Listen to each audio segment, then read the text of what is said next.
Как говорилось в одном известном произведении, погода в горах Ингушетии меняется так же часто, как и настроение у капризного ребенка. Бейсджамперов метеорасклад во время фестиваля беспокоит особенно сильно. Каждый порыв ветра для них как вероятный вестник отмены грядущего прыжка. И все же сегодня тучи рассеялись, небо прояснилось и прыжки состоялись.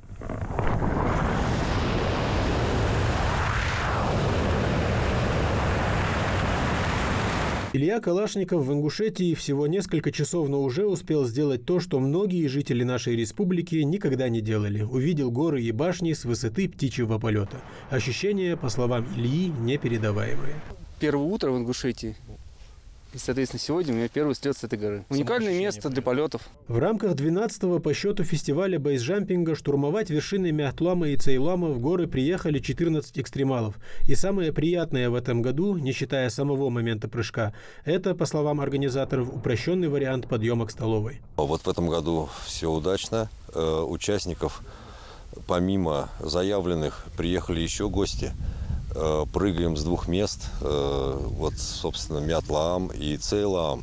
Завтра уже будем прыгать опять с нового места, и в этом году действительно все проходит успешно.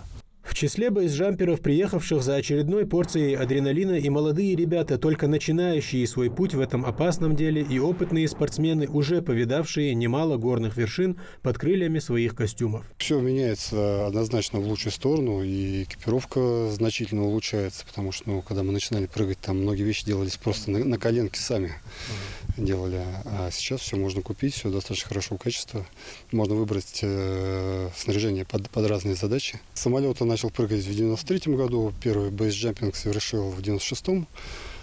То есть сначала был бейсджампинг с домов, с антенн, а потом стал ездить в горы.